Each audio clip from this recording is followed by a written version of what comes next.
Well, my friends, how are you doing? Welcome to PMP 2024 Live. It's always a pleasure to be with you, those of you who are on the journey to getting certified to being a PMP. And for those of you who are already certified, I'd like to say a massive congrats to you. Really excited to be able to meet with you once again. So don't be a stranger. Let me know where you're calling from or where you're listening to me from. And for those of you that may have any questions, now's a good time to begin putting the questions in. But the purpose for our meeting today is to once again realign your journey towards PMP exam success.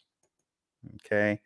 I know lots of you have plans to get certified in 2024, but it's important that you be focused on the right direction. All right. Because this PMP exam, when you look at it, it's full of content. It has so much information in it. So you need to be focused, my friend. You need to be laser focused on what exactly you're doing at every step of the way.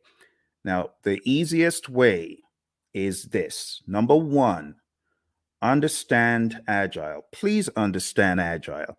I know there are lots of courses out there. They're very heavy in the predictive piece, but they're not heavy enough in the Agile piece. And therefore, when people get on the exam, they don't understand the questions. Let me be perfectly clear about the questions, how the questions are posed. The questions are going to ask you, you are a project manager. It will always tell you who you are. You're a project manager on a project.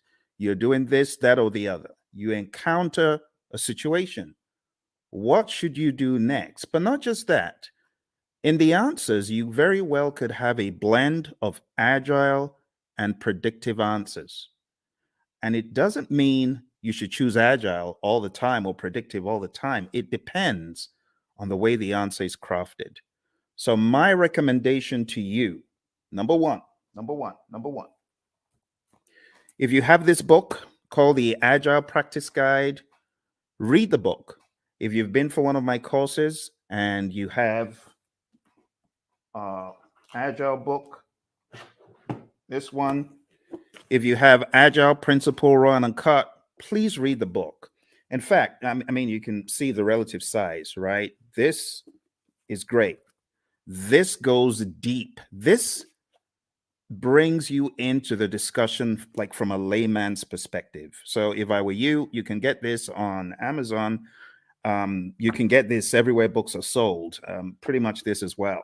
So I would recommend, if you are weak in Agile, beef up your Agile understanding to the point where you know pretty much where the question is going, right? You got to know from an Agile perspective the values, the philosophies, the thought processes, like just vanilla flavored values. Know your values really well, right? Just know through this work, we've come to value individuals and interactions over processes and tools, working product over comprehensive documentation, customer collaboration over contract negotiation, responding to change over following a plan. And even though there's value in the items that we just kind of discredited, we value the items on the other side more. That's what you need to be thinking. Then you go over to the principles. Okay. So I'm going to walk you through a little bit of Agile tonight, just to make sure you're on that wavelength. When I'm done with Agile, I'm going to tell you what next to do with Agile, and then I'm going to go into the predictive and then the hybrid. So this is probably going to take about an hour. We might be fortunate to get done quicker, but I want us to jump straight into the discussion because there's a lot for me to show you in this world of PMP. And this first piece is a slice from my course that I call Agile for Practitioners. My buddy Roy and I put this together, and it has helped PMPs across the world ace their PMP exam. So I'm just going to give you a quick little slice of Agile for Practitioners tonight. Let's jump straight into a few little introductions. So that's me. That's your buddy Phil. And I got certified in 2005. And since I got certified, I've been helping people across the world come from an engineering background. I'm one of those who escaped, who ran away and went into a different world of project management, trained many organizations, as you can see on the screen, many government entities, and so on. But let's jump straight into why Agile. Why Agile? I like this quote from Leon Meganson. It says, "It is not the strongest of the species that survives, nor the most intelligent, but the one most adaptable to change." It's all about adaptability, my friend, isn't it? You might recall on page 14 of the Agile Practice Guide, the Stacy model. Stacy model is a great representation of different spectrums where you can be either in an agile setting or in a more simple predictive setting. The summary is you don't have to be agile in practice every single project. For example, you don't have to use Scrum on every single project. You don't have to use Kanban on every single project. Imagine a nuclear plant shutdown. You can't do that saying, we're going to do everything entirely agile. Heaven forbid. You got to be predictive in some instances. And that's why we have the simple zone where we are close to agreement in the requirements and close to certainty as far as the technicality. So we've already gotten that out of the way, right? There's that understanding. Now, taking it up a notch to help you with your philosophies, the idea is in the world of project management, which of these is most important every time? If I asked you to select three things, just three things that you feel are mega important every time, what would they be? Would you choose time? I'm curious. Why don't you chat into me and say, "Hey Phil, this is what I think. This is what I think is most important on projects all the time." You want to try that? Go for it. Go for it. Go for it. Tell me, what do you think is hyper important? Three things, if you're going to choose three out of these. Any ideas? Is it schedule? Is it budget? Is it scope? Is it customer needs? Is it quality requirements? Or is it team satisfaction? Which three? Chat into me. I'm waiting for you, my friends. I'm waiting. I'm waiting. Come on, you're project managers, right? So you already know the answer to this, hopefully. Which would you choose? Which would you choose?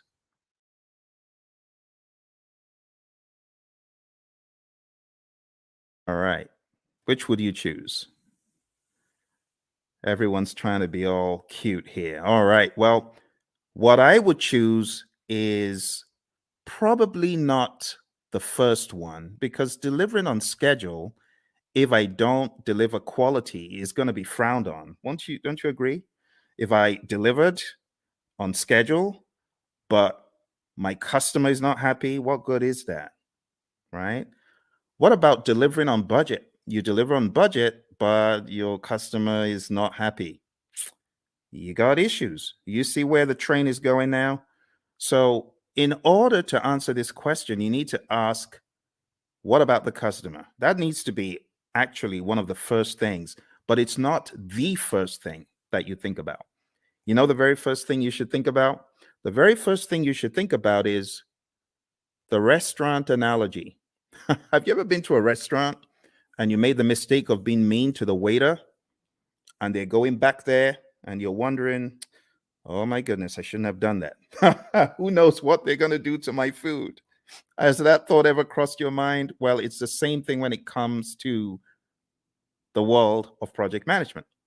Because if you are not satisfying your team members, the likelihood is your customer may not be satisfied because the team may not put in their best. But if your team is satisfied, and I'm not talking salary now, I'm just talking being mindful and being empathetic and ensuring that the team has what they need. You know, the Agile manifesto talks about giving the team the environment and support they need.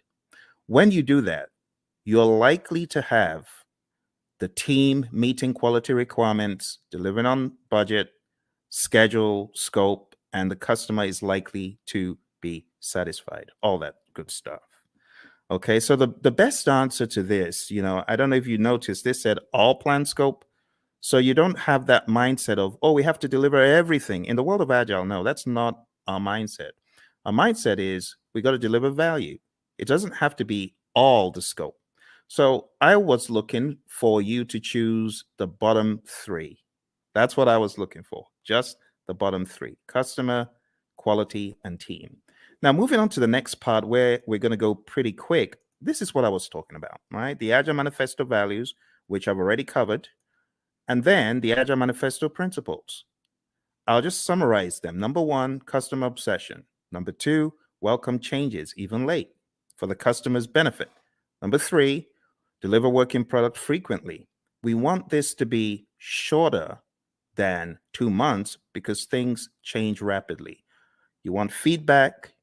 You want to put it back into production. You want customer engagement. If it's far beyond 2 weeks, your customer may be disengaged. Number four, business people and developers working together daily. Number five, building projects around motivated individuals. I mean, that's common sense. No one wants to build a project around a demotivated team, right? Number six, face-to-face conversation. Now, this is very debatable because today everyone's on Teams, everyone is on Zoom. So, when it comes to efficient and effective, we got to be careful in 2024. But for the sake of your exam, just go with number six as it's written. Number seven, working product, the primary measure of progress. In the world of Agile, we don't do all those percent completes and statuses, right? In this world, Agile processes promote sustainable development. I call number eight, don't kill the team.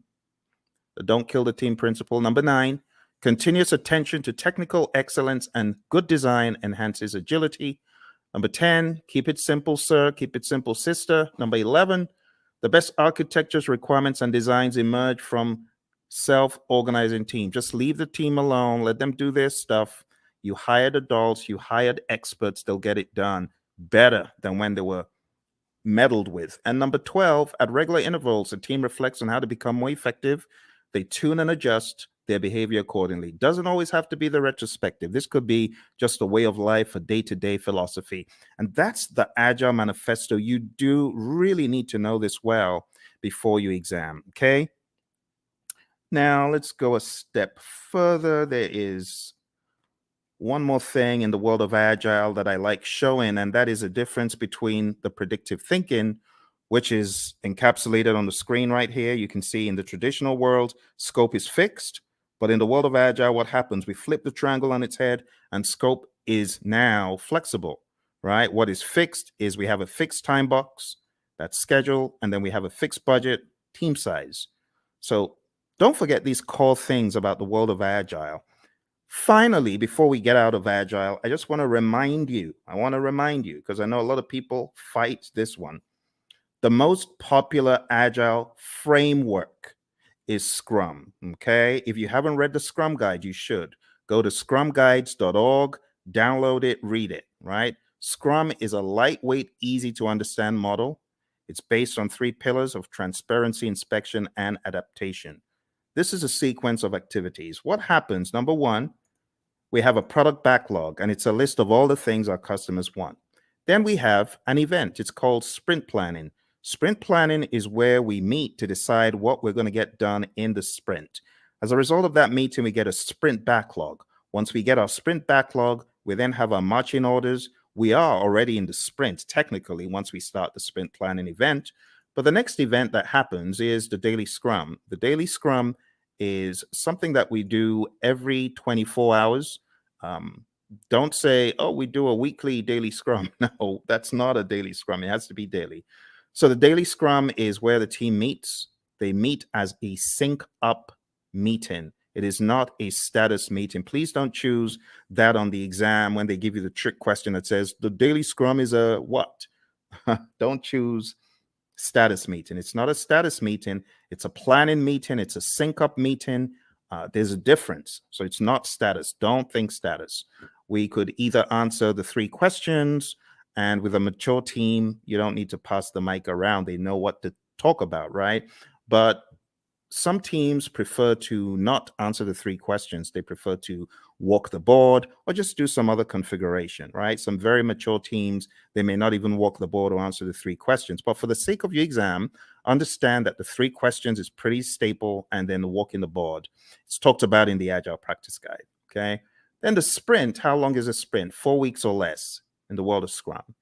In the middle of the Scrum, a lot of teams these days, and I really want to call your attention to a very subtle fact regarding your exam. I'm going to have to go to that book again. And it's a good book, actually. It's not a bad book. It's the Agile Practice Guide. So let's go to the Agile Practice Guide, okay? So looking at the Agile Practice Guide, I want to point out to you that there are a number of things the PMI accentuates on page 50 forward. Okay, so you do need to read PMI's account, because in the Scrum Guide, you don't have any talk about the event called backlog refinement. In fact, in the Scrum Guide, it's looked at as everyday life for the product owner. But in the Agile Practice Guide, it is called out specifically on page 52 in the Agile Practice Guide. And it just reads, in iteration-based Agile, the product owner often works with a team to prepare some stories for the upcoming iteration during one or more sessions in the middle of the iteration, okay? So this account is about 2 paragraphs, but you don't find this in the Scrum Guide. You should pay attention to backlog refinement. You should pay attention to PMI's account of Agile, PMI's account of all things that are on the exam, okay? So even though backlog refinement in this image I've graded because it's optional, you should, as a PMP candidate, be aware that PMI has 2 full paragraphs. It says there is no consensus on how long the refinement should be. There's a continuum of just-in-time refinement for flow-based Agile. The team takes the next card off the to-do column and discusses it. And then it says many iteration-based Agile teams use the time-boxed 1-hour discussion midway through a 2-week iteration. And that's exactly what I'm depicting on the screen. This is midway through the iteration. The team takes some time out. They do the backlog refinement. They go through the whole idea behind the INVEST acronym. Now, this is not a place for us to debate whether it is good or bad, because I have some of the Agile zealots who hate the INVEST acronym. Don't listen to them. What do I mean by the INVEST acronym? Independent, negotiable, valuable or vertical, estimable, small enough to fit within a sprint, and testable. You want to make sure that your backlog items are indeed ready. Okay, like I said, various schools of thought are against the INVEST acronym. But when we talk about the refinement, when we talk about the definition of ready, it is important you understand and have some sort of guardrail framework to help you. So this helps achieve definition of ready. Okay. If the story fails to meet one of these criteria, the team may want to reword it or even consider a rewrite. So this is the INVEST acronym. When we say a story is ready, it means ready for us to work on. And in your backlog refinement sessions, you want to work on getting your stories to a definition of ready. Okay, it's just that simple. When you get certified, you can, join the debate about whether backlog refinement should be done with the INVEST acronym, whether definition of ready is good or bad. I'm not here for all that, right? But just know for your exam, it's in the Agile Practice Guide. All right, moving on. We have the sprint review event, and this is where the customer, could be the end user involved as well, the stakeholders. This is where there is a review of what was created, the increment, right? And just be aware that the sprint review event is not a gate before you can release value, right? You can release value all through the sprint. It doesn't have to be one time. And in fact, you could get to the end of a sprint and you may not have a featured enough item, so you may not actually release. That's why we call it a potentially shippable increment. Lastly, we have the sprint retrospective event. And in the sprint retrospective, you already know this, I'm sure. This is where the team reflects, they look at what they could have done differently, what went well, what didn't go so well. It could also be a great team bonding exercise, and it's generally closed off to the Scrum team. And when I say Scrum team, I'm talking about the product owner, the Scrum master, and the developers, okay? So feel free to put any questions in there if you've got any questions for me, because I know for some of you, we have already gone through an extensive 35-hour course. You already know a lot of this stuff, but you might have forgotten some of it. For your exam, you got to understand the roles really well. The product owner role, I highly advise you to dig into PMI's Agile Practice Guide and understand their perspective of what this role does. I also advise you to look into the Scrum Guide to get a better idea of the product owner's role. I call the product owner the Chief Value Officer. Also understand what the Scrum Master does. The Scrum Master is a coach, not just a coach for the immediate team, but also a coach for the entire organization. This is someone who should be a champion in my mind for Agile and someone who should be making change on a grander scale. When you get into the nitty-gritty of your exam, you do need to know the 5 events. So the sprint, understand that in the world of Scrum, it's 4 weeks or less. Understand what sprint planning is all about. As I said, one of the things you should do before coming into sprint planning is you should have done some backlog refinement. So all your time isn't going on breaking down those huge monster epics or just realizing what exactly the customer was asking for all along. This is where the product owner needs to wear the hat of Chief Value Officer, understand what should have come next. And when you get into sprint planning, it's generally going to go a lot smoother. The daily Scrum, as far as this is concerned, the 15 minutes is pretty standard. It's non-negotiable for your exam. Just know that 15 minutes is a time box. When it comes to backlog refinement, like I said, we want our stories or our requests to be sprint ready. Again, in industry, there's the debate of, well, stories aren't needed in Scrum. They're not in the Scrum Guide. Yes, but for your exam, understand what stories are. I have to say these things because the landscape of Agile is changing very rapidly. When it comes to the sprint review, it's showcasing working product to the stakeholders. It's important that we don't relegate it to just a mere demo, but we see this as a working meeting. We can use this meeting to discuss metrics, what was not done and why. Delivery team demos the working product. The customers may even test it out. Physical products. We have a client of ours who had this physical autonomous vehicle, and customers could get to actually test out such things in a demo. All right. And then the retrospective, like I said, it should be a safe space. You want to understand what worked well, what didn't work well, and you could have some items that you take back to put into the product backlog for the next sprint so that you can improve on those items. But this is not mandatory. It used to be, but it's not mandatory anymore. Okay, a few quick memory joggers. A list of some of the long list of requirements, only those to be done in a sprint. Okay, I'm going to move very quickly. So these are just joggers for your memory, right? Since it says some, it is not talking about the all-encompassing product backlog. This is just talking about the sprint backlog. What about this one? The product backlog is prioritized and owned by whom? Okay, I've already given you the answer to this earlier on. So this is talking about the Chief Value Officer, aka product owner. All right, how about this one? The first event of a sprint is what? Okay, if you were listening in the beginning, you would have gotten that it's the sprint planning event. All right, let's go to the next one. The average length of a sprint used in most firms. If you use the world of Agile philosophies in your firm, you probably know the answer to this one. All right, so the best answer to this, my friends, is not the 1 month. I said 4 weeks or less, but in industry, the sweet spot is 2 weeks. All right, let's move on to the next one. The end result of the sprint is known as what? What do you call the end result of the sprint? All right, so I've abbreviated it because I really want you to think. I really want you to be on your toes thinking about, okay, what are we talking about here? So here we're actually talking about the increment. Now, you can eliminate 1, but you're left with 3. It's definitely not the Project Management Institute. So the best answer that I would have expected you to choose is potentially shippable increment, PSI. Majorly because it may not be featured enough. All right, so PSI is the answer to that one. Okay, PSI. Okay. Next one, a daily Scrum is what? What is a daily Scrum? Is a daily Scrum a planning meeting, a status meeting, a phase gate, or resolution meeting? Hey, Lawan. Lawan, good to see you.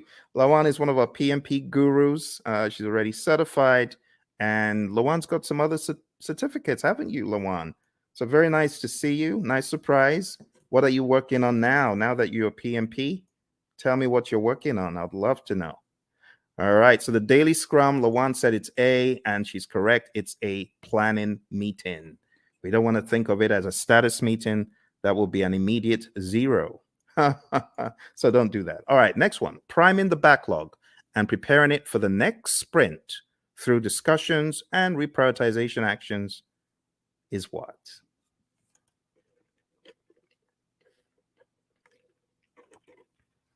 Awesome. Lawan is on it. She is on it. She hasn't forgotten it. Not missed a beat.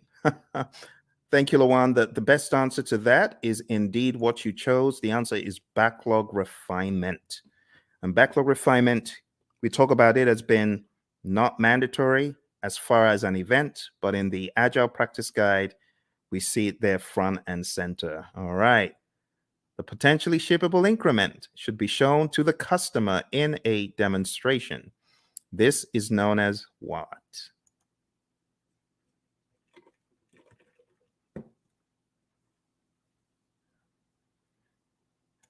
All right. So even though we call it a demonstration, it's not just that, but the best thing that we were looking for here is option C, sprint review. Now, again, just so you know, there's a lot of controversy in the world of Agile and Scrum when you call the sprint planning or sprint review or sprint retrospective a ceremony, you may get a wrist slap from some of the zealots. I don't care. Whatever. It is what it is. A lot of people call it ceremonies. A lot of people call them, other things. And, it is what it is. Okay, Lawan. Lawan says she's working on her PSM. Awesome, Lawan. I know that you've already taken a lot of Ken Schwaber's PSM pre-test, so just keep doing that. And honestly, his site is probably the best place to be to just keep taking them over and over again, reading the Scrum Guide over and over again, and listen to our audio because we've got audio out there on our channel, as you know. But well done, and try your best to listen to the lessons learned that are out there. We got lessons learned from the PSM from our friend Darian and Cindy, who both got certified last year. So I would recommend listening to them. I am going to put a link in the chat right now so that you can go listen to that episode. You can go listen to that episode and get some wisdom from both of them. They both got certified less than a year ago for the PSM. All right, well, let's move on to the next one. The Scrum team should spend time in self-reflection and checking itself for optimization and improvements. This is known as what? Another very easy one. You're welcome, Lawan. All right, another very easy one, very easy. Obviously, you know what we're talking about here. We're talking about the retrospective. Brilliant. All right, another thing that you should be aware of is just the terminology when we go through the product backlog. We have different terminologies. We have the product itself. We have the epics, features, stories, and tasks. And I just use a silly little mnemonic. I just say Phil eats fries sometimes on Tuesdays. It's my mnemonic. You can use that to remember. And here's an example of how the backlog could be broken down, right? Epics, huge chunks of functionality. Features, a group uses stories together for release. It's a sensible way of releasing stuff, release like stories. And then we have tasks, which are not in the product backlog, by the way. At best, these would be in your sprint backlog, but you have a lot of mature teams who don't even put that level of stuff into their backlogs. So at the end of the day, you would have a breakdown that looks something like this, right? You would have the product broken down into epics. Here's an example of PBIs for a website, and I will zoom in so you can see the intricacies here. So it looks very much like a work breakdown structure, but don't get it twisted. It's not a work breakdown structure. This is a product, right? Product breakdown. It is not a work breakdown. Okay, so this is the general idea. epics, features, stories. You can see we have the core website functionality broken down into the UI, and then that broken down progressively into more levels of detail until we get to a task level. Okay, and then here you can see the UX, content and user experience, broken down into smaller pieces as well. Those would be at the feature level, and these story level, ultimately the task level. And we don't want to make this a religious thing you do in the world of Agile. It's not. It's just logic on how you break down your backlog, right? So your product backlog, you have big boulders, big chunks. Here's the general idea. When you're working on your product backlog, it's like an iceberg, right? You got this big old iceberg at the bottom. You got to break the iceberg into smaller pieces. And those smaller pieces, that's what floats up to the top. And that's what gets done. If the product owner, of course, is thinking properly, that's what should happen first. Okay. The next big difference that I want to point out is the difference between the definition of ready, which we talked about earlier. Go listen to it if you didn't. And then the definition of done. Definition of done is an agreed upon set of items that must be completed before an increment is considered complete. Do not mix this up with the acceptance criteria at the back of the card. The acceptance criteria, of course, could be one of the items that we are looking to be complete, looking to have met the requirements. But at the end of the day, the definition of done is not just one thing, it's a number of things. And it's on a case by case basis, depending on your industry and depending on your unique situation. But just remember that the definition of ready and the definition of done are different things. What drives Agile is a concept of value delivery. So you want to make sure you're delivering value to your client. Value should be the number one thing. Another thing that we joke about in our class is the concept of food, because we know people love food. But imagine if you went to a five-star restaurant and you wanted the dessert and someone said, no, you can't have the dessert. You got to eat the greens. Well, as an adult, you can appreciate that. But what if you were a kid? You wouldn't. In the same token, our customers, they have things that are near and dear to them, like dessert. And we say, give them the value they want first. Don't withhold the value from them because they won't be happy if you withhold the value from them. If you gave them the value, then they understand you get them, right? You totally get them. So how do you order the backlog? The different ways of ordering the backlog, but one of the philosophies is to understand the concept of doing the big, hairy, audacious things first, right? The high risk, but high value. So always think, what is high risk? What is there a high risk and a high value on in this project? If there's a probability that you won't get a high value item done, that could be bad. So what should you do? This is just basic project management common sense. Do the riskiest stuff first.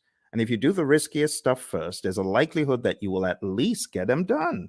If you don't do the risky stuff first and you do it last and then you don't get it done and the time box is over or the number of iterations you promised is over, that's no good. So we often say high risk, high value first, low risk, high value next, low risk, low value next. And then why do you even want to do those in the top left quadrant? Why do you want to do high risk, low value? It doesn't make sense. There's so much risk in it, low value, it could actually tank the entire project. All right. So we're not saying this is the only way to think, but we're saying start off by looking for the high value stuff and then look for the riskiest of the high value stuff. There are other instances where you could prioritize based on other items such as urgency, cost of delay, weighted shortest job first. There's so many things you could think about. So when we think about ordering the backlog, the job of the product owner is a rather interesting one because the product owner has to think so many things: revenue, demand, importance to end users, frequency of use, the risk of not having it, and so on and so forth. So as a product owner, your thinking always needs to be what is most important. Now, the product owner sometimes falls into the fire alarm trap, which is pandering to people who are shouting the loudest. That is not the way to do it. You want to use more sensible criteria like NPV, ROI, Moscow, and Kano, which are really just categorization techniques when you think about it. Weighted shortest job first could be another one, and the risk-adjusted backlog, the concept of the risk-adjusted backlog. So there's so many pieces that you need to master for your PMP exam, but ultimately, you're going to understand that Agile is front and center, because I cannot tell you how many people have cried, my Agile was so huge on the exam. I was not able to answer the questions quickly enough. It took me such a long time to read them and things like that. So you got to be ready. Scrum is definitely the big number one framework for the world of Agile for your exam. And then the number two framework that I would highly advise you to hone in on is Kanban. Just understanding how Kanban is structured, what it actually means when we say limit your WIP and why we say limit your WIP. Understand what a board could look like when you have the WIP limits up top there. Understand what it means when we say the lead time, the cycle time, and things such as that. And understand this concept, because while it may not be tested on the exam, it's good to have the Agile philosophy of there's a cost for delaying delivering value to your customer. If you're not delivering value quickly enough, then your customer could tank. Your customer could fall off the radar. Your customer could go out of business. So we want you to have that mindset, okay? And last but not least, I'll just say have a mentality of the shuhari, right? Alistair Coburn brought this into the world of Agile from the world of Aikido, and it's just a great philosophy to understand. You got to go through a period of blind obedience. So I remember when the PMI Phoenix chapter brought the whole CSM bandwagon to our chapter, and I was one of the people who jumped on it. And our trainer was receiving a lot of consternation. Tom Meller was receiving a lot of consternation from the PMPs because they felt, what is this? This doesn't make sense. Why should we do this? Don't criticize our project management and things such as that.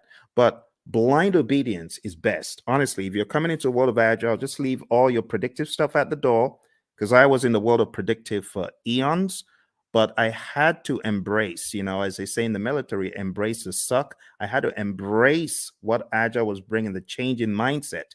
And not until I embraced it and I went fully in did I fully get it. So the blind obedience stage is really important. After the blind obedience, you get to the heart stage, consciously moving away from the rules, detaching, breaking free. And when you have done this for a period, you now understand the why, and you are just on autopilot Agile when you get to the restage. You're unconsciously finding an individual path to go beyond or transcend. So, my friends, for your exam, this is the first piece that I wanted to introduce to you because Agile is big. It's really big. Now, if you haven't already realized, your exam is going to be based on people, process, and business. And people, process, business could cut across the world of Agile, or it could also cut across the world of predictive. Yes. And that is why I should not say the 12 principles. 12 principles are important. That's in PMBOK 7. So let me just get the 12 principles out of the way for a quick second. 12 principles. Let's talk about that. So for those of you that haven't read about the 12 principles, I want you to download a PMI PDF. I'm going to try to put that PDF in the comments below. So PMI 12 principles. I'm going to share a very, very helpful PDF because it could help you. Like if your exam is tomorrow, you obviously aren't going to have time to read this book, even though it's not as big as the 6th edition, but it's still a significant effort. But maybe, just maybe you could go through the 12 principles in this PDF. So let me show you what is in this PDF. And this will be a very quick run through because the philosophies are quite important. Okay, so let me share this with you. The philosophies in the 12 principles. Let's go very quick. So you can see the 12 principles over here, right? You can see stewardship, team, stakeholders, value, and so on. Let's start from stewardship. Going all the way back to stewardship. So this just says you've got to be a diligent, respectful, and caring steward. All of those things there are extracted from the PMBOK 7th edition, and this is kind of like the most significant part of the book in my mind. So if you open up the PMBOK Guide 7th edition and you go to page 24, okay, I want to make it very clear, very clear. Okay, here, this is it. This is it. I know it looks transparent, but this is it. PMBOK 7th edition. So if you go to PMBOK Guide 7th edition and you go to page 24, it says, be a diligent, respectful, and caring steward. And that's what you see here, stewardship.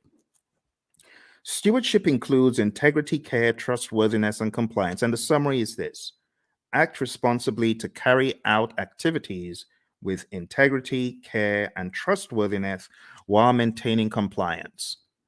And that's it. Let's go to the second one. Number 2, team. So if you follow me to the next one, page 28, it just says project teams are made of individuals who wield diverse skills. And the summary is create a collaborative project team environment. That's the summary. All right. Next, we go to stakeholders. And the principle about stakeholders is one of collaboration. It just says effectively engage with stakeholders.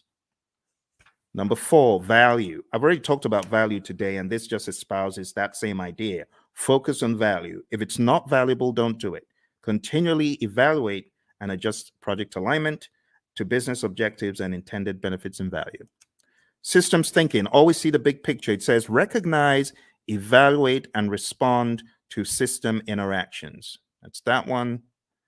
Going over to leadership. Leadership is all about being bold, taking those leadership decisions, making them, it says, demonstrate and adapt leadership behaviors to support individual and team needs. So here, I would say definitely know the Hersey-Blanchard model, the 5 stages of team development, things like McGregor's theory, Herzberg, Vroom, McClelland, all those, you should have an idea about those. But understand that leadership is all about influence. There's a difference between leadership and authority. You got to know that, okay? Even in the power interest grid versus the influence impact grid, there's a difference between power, authority, and influence leadership, okay? You got to remember that. So demonstrate leadership behaviors. Moving on to tailoring. Tailoring, it says, tailor based on context. The summary is you cannot throw the entire PMBOK guide or guides or process group or practice guide at every single project. All right, next one is quality. It says build quality into processes and deliverables. You got to think quality. It says maintain a focus on quality that produces deliverables that meet project objectives and align to the needs, uses, and acceptance requirements set forth by relevant stakeholders. Let's move on to complexity. Complexity, it says navigate complexity. The best way to navigate complexity is to understand the dimensions in it. The dimensions, human behavior, system behavior, uncertainty itself, and ambiguity, and technological innovation. There's a difference between these two. So let me go over these on page 51 very quick for you. Ambiguity is a state of being unclear. It says of not knowing what to expect or how to comprehend a situation. Then it says uncertainty is a lack of understanding and awareness of issues, events, paths to follow, or solutions. The summary is this. PMI is saying complexity is a characteristic of a project, and you as a project manager, you need to know how to manage it. How do you manage complexity? Let me take you back in time to the Stacy complexity model, remember? Now, how did we say we would work on complexity? We're going to break things down into smaller pieces, do things in iteration. Sounds like Agile, right? Because that's what we're talking about. All right, number 10, optimize risk responses. It says continually evaluate exposure to risks, both opportunities and threats, to maximize positive impacts and minimize negative impacts to the project and its outcomes. Number 11, embrace adaptability and resiliency. It says build adaptability and resiliency into the organizations and the project team's approaches. It says most projects encounter challenges or obstacles at some stage. The combined attributes of adaptability and resiliency in the project team's approach to a project help the project accommodate impacts and thrive. Adaptability refers to the ability to respond to changing conditions. Resiliency consists of 2 components: the ability to absorb impacts and the ability to recover quickly from setback or failure. Last but not least, we have number 12, one of my favorites, and this says enable change to achieve the envisioned future state. It says prepare those impacted for the adoption and sustainment of new and different behaviors and processes required for the transition from the current state to the intended future state. Here's the deal, my friends. If you're ever going through change, just remember that people are different. Some people cannot absorb change very well, and others can. So you must approach it from a humanistic standpoint. You have to be empathetic. You have to understand the J curve, the way the J curve works. People are going to be in that valley of the J curve, pondering and wondering, how does this impact my life? They're going to be down in the dumps. So what the PMI advocates quite a lot is sense-making sessions. Don't forget the people. All right, and that's pretty much it for PMBOK 7. For those of you who have been asking the question, Phil, does that mean I need to just read the entire PMBOK 7? I've told you, listen to what I'm telling you. Read, I've given you one PDF. Can I give you one more PDF from the PMI? Let me give you one more PDF from the PMI. I'm going to give you the domains PDF because I know some of you, you're still wondering, but what about the domains? I need to know the domains. Okay, I'll show you the domains. You want domains? We'll go to domains tonight. I'll show you. So here we go. Here are the domains. Okay, just to ensure that your curiosity is satisfied, there are 8 domains in the PMBOK Guide 7th edition. Now, stay with me because I know some of you are fixing to run away. Stay with me. Okay, I got to explain this. This is PMBOK 7. This is PMBOK 6. PMBOK 6 is a wildebeest. It's huge, right? It has 756 pages. This one, on the other hand, has 300 and something pages. However, when it comes to predictive project management, this does not do a good enough job, which is why the PMI have included in their library something called Process Groups of Practice Guide. And that took from the now out of publication 6th edition, and they put together Process Groups of Practice Guide to walk people through the knowledges and process groups. Because, should I just be honest?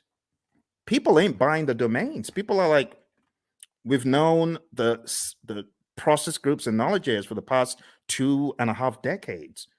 Why are you giving us? It reminds me of the Israelites. Why are you giving us this stuff to eat? Why are you giving us why are you giving us PMBOK 7 to eat? So let me show you the summary, okay? Let me show you the summary. Here is the domains, okay? I've put the domains in the chat. Now let's share the domains very quick.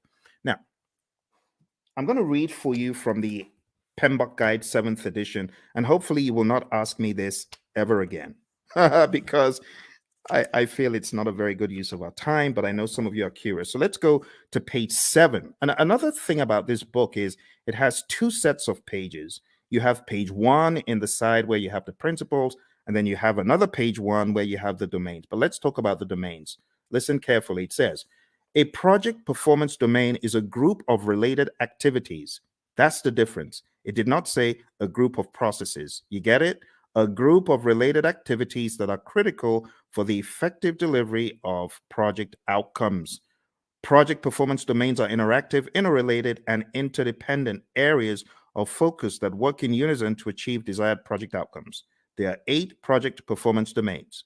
Number 1, stakeholders. Number 2, team. Number 3, development approach and lifecycle. Number 4, planning. Number 5, project work. Number 6, delivery. Number 7, measurement. And number 8, uncertainty. Let's go through them hyper quick. Stakeholders is all about your care for your stakeholders, understanding that you need to effectively interact with them. In other words, you need to manage their engagement. The team domain is all about caring for the team, team health, and team optimization. Development approach and life cycle is all about selecting the right development approach. Is it going to be agile? Is it going to be predictive? Is it going to be incremental? Is it going to be agile? And then going down into the smaller silos, is it going to be Scrum? Is it going to be Kanban? Is it going to be TDD? Is it going to be ATDD that we use here, right? And so on and so forth.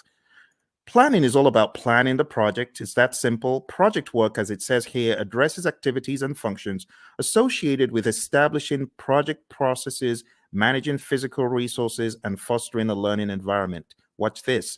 Project work is associated with establishing the processes and performing the work.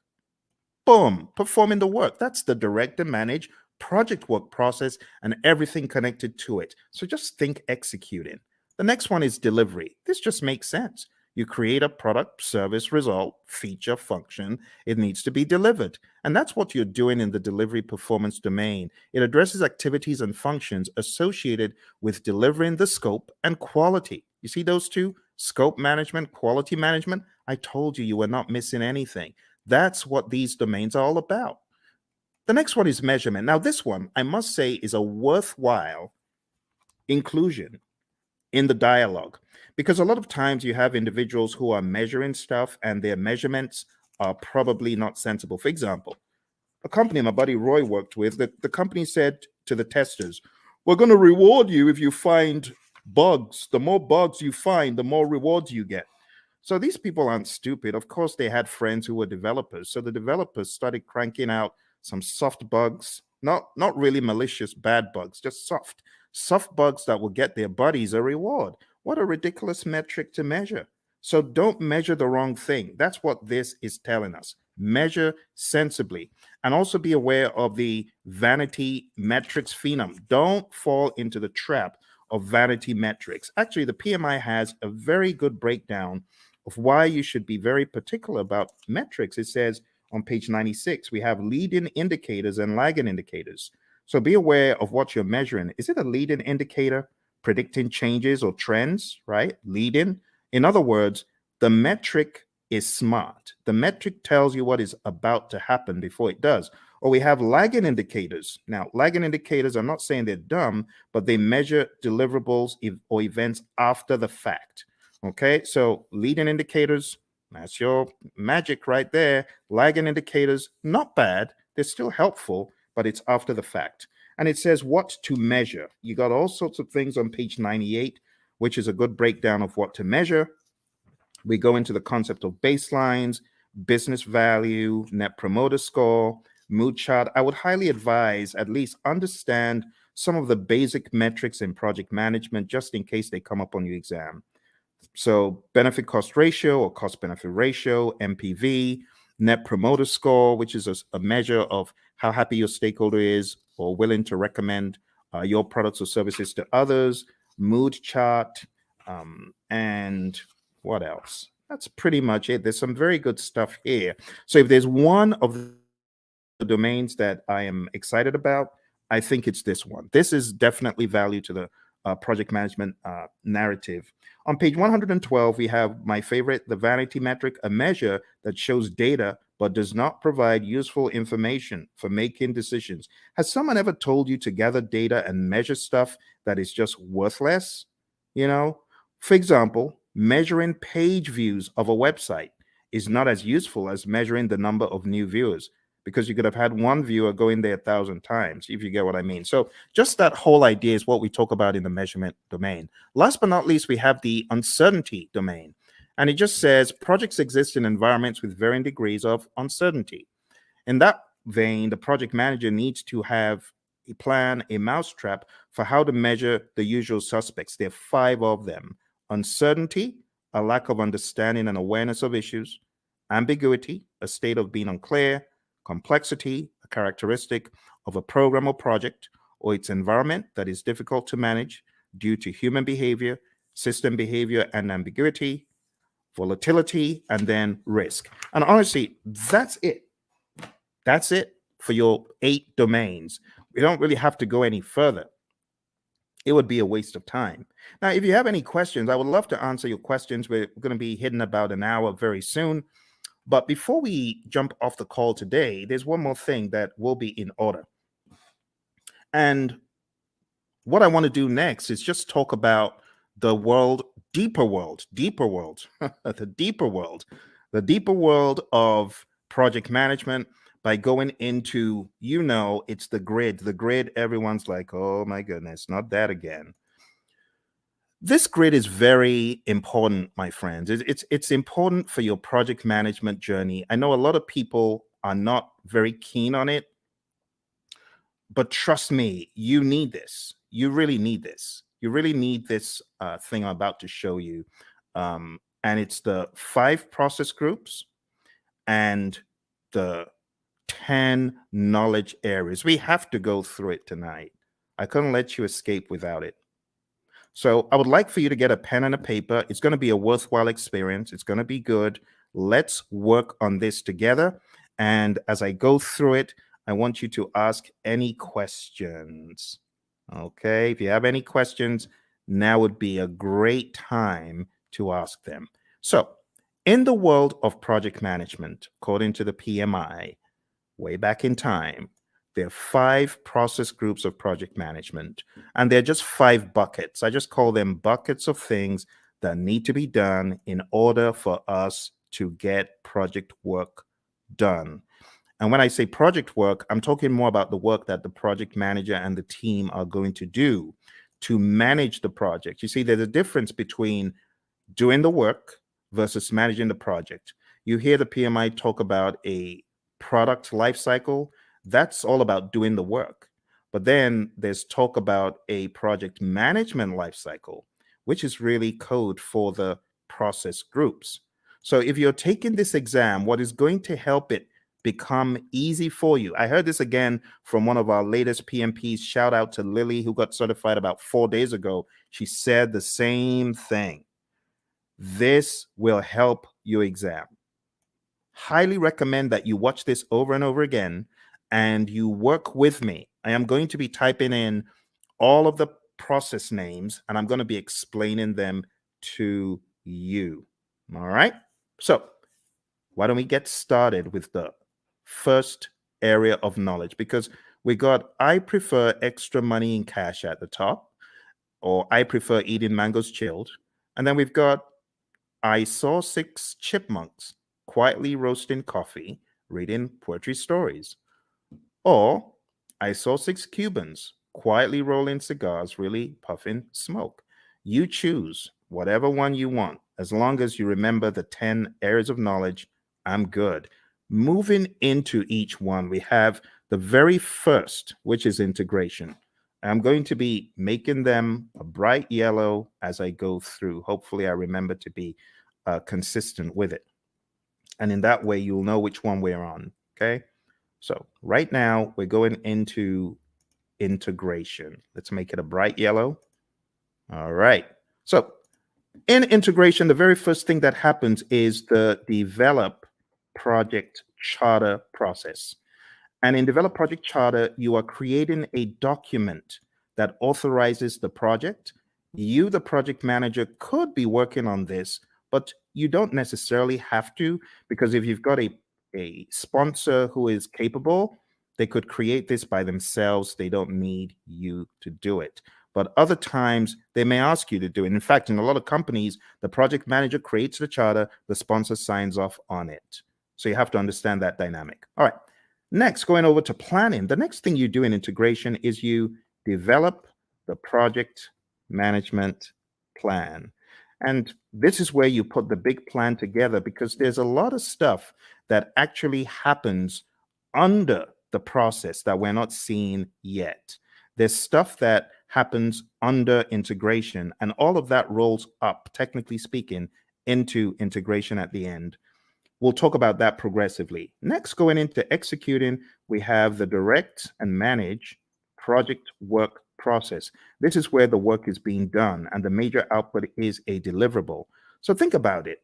Everything that you're doing in project management, whether you're making a chicken sandwich or whether you're working on software or code or whatever, you will have the time when you need to do the work. And direct and manage project work is where the project manager is helping by directing and managing what needs to be done.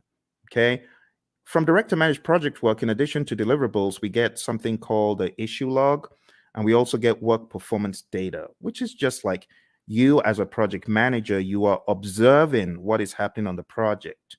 You know, you're observing how many widgets have defects. You might be observing which employees are unable to come in for work. We call that work performance data.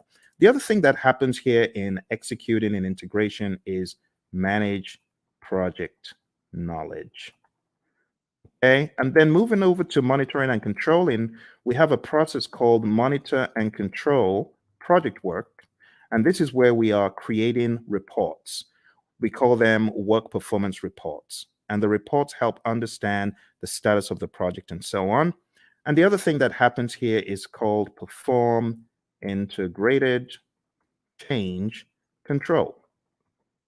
And this is where you are reviewing the change requests that come in. The change control board is also involved. So you would review the change request as it comes in. If the change request is not in formal writing, you are encouraged to put it in formal writing. And then you review it, you do an impact analysis, and then you send that information to the change control board, and they can review the change request and decide whether it's going to be done or not. And then in closing, we have the close project or phase process. Close project or phase. And this is where you close out either a phase in the project or the project as a whole. Now, what I want to do right now is just comb through them in a little bit more depth. All right. We get a project charter from here, develop project charter over here. From develop project management plan, we get our project management plan. From direct to manage project work, we get our deliverables. From manage project knowledge, this is where we do our lessons learned. We get a lessons learned register. From monitor and control project work, we get our work performance reports. From perform integrated change control, we get our approved change requests. Remember, we could also say the change log is technically an output from here. But remember, your exam is not based on all these inputs, outputs, and stuff. They just help you understand the flow. It is important for you to understand the flow, my friends. And then we have close project or phase. So closing out the project or a phase in the project. This is where we have a final product, service, or result transition as an output.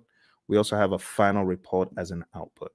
Okay. Now, these are not just random words that I made up. These are indeed things in the PMBOK Guide 6th edition and things that are helpful for you to know as you traverse the landscape of project management as you prepare for your exam. Okay.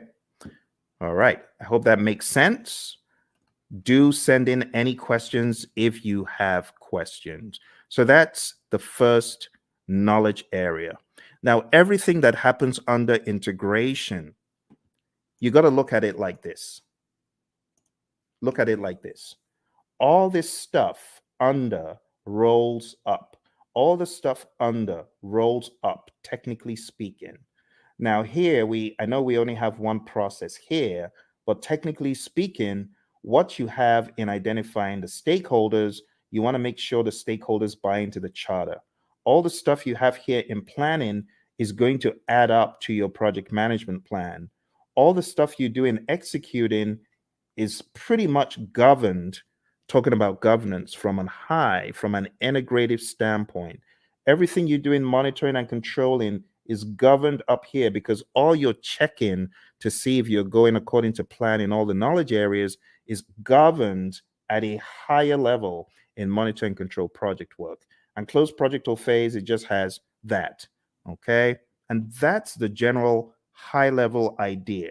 Now we're going to be going crazily quick. So I'm going to put the responsibility in your court to tell me to slow down or stop because I'm just going to go pedal to metal from here. Okay. All right.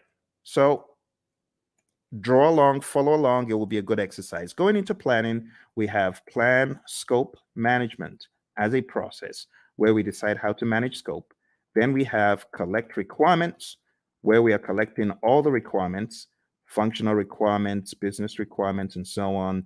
Then we have the define scope process, where we create the project scope statement, which has all the inclusions, exclusions, detailed deliverable description, and so on. Then we have create WBS, which is where we create the work breakdown structure. Then we jump across to the monitoring and controlling process group. And here we have two things. We have validate scope. This is where your customer checks the product, service, or result. And then we have control scope. And this is where you, as a great project manager, you're controlling the scope, making sure people aren't adding extras. Okay, good. Let's move into schedule management. In schedule management, the first thing that we have here is plan schedule management. Plan schedule management is where you create a plan for how to develop and manage the schedule. Then we have define activities, where we list out the activities that need to be done. Sequence activities, where we put the activities in order of occurrence.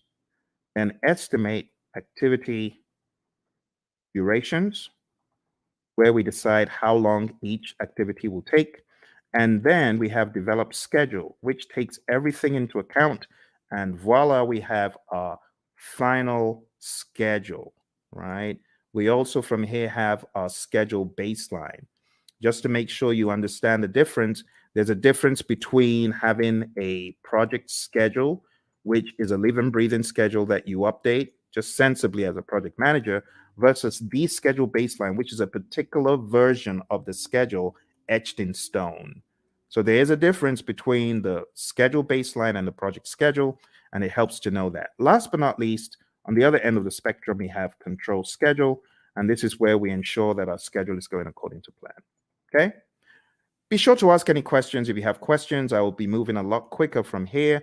Going into scope, we have three things we do. Three things in planning and one in the monitoring and controlling section. Here we plan cost management, and that's where we plan how to manage cost. Then we estimate costs. We estimate the cost for each line item, each task. Then we have determine budget. And this is where we roll all the task costs to a final total amount. And then lastly, here we have control costs. And this is where earned value lives. Now, when I say where earned value lives, this is where we use the earned value metrics. The earned value metrics could help us see trends where we're likely to end up, or previous performance across schedule and cost and even scope. Just remember for your exam, you need to remember SPI, CPI, CV, and SV. You need to remember that they all start with EV. They all start with earned value, right? That's an easy way of remembering. If it's a variance, what do? You subtract. If it's an index, what do? You divide. So that's another quick tip. And then if it's schedule, then if it's schedule performance index, plan value is the other thing. If it's schedule variance, plan value is the other variable. If it's cost related, actual cost is the other variable for cost performance index and cost variance. Okay, so let's zoom into that for the sake of those who may have forgotten. The big thing for your exam is really knowing what does SPI mean if it's 0.4, or what does CPI mean if it's 0.4. Anything less than 1 is bad for the indices, right? Greater than 1 means you're doing better than projected. Anything less than 1 is bad. Equal to 0 means you're equal to 1, I beg your pardon, for the indices means you're right on target. For the variances, if it's 0, it means you're on target. So if you have a 0 variance, that's good. If you have a negative variance, that's bad. If it's greater than 0, like if you have even a $5 cost variance or schedule variance, that means you are actually better than planned. Okay, so those could help you in your recall for the exam. I'm going to put them over here. I'm going to make them a little bit smaller because they're not really a process. It's just something to remember.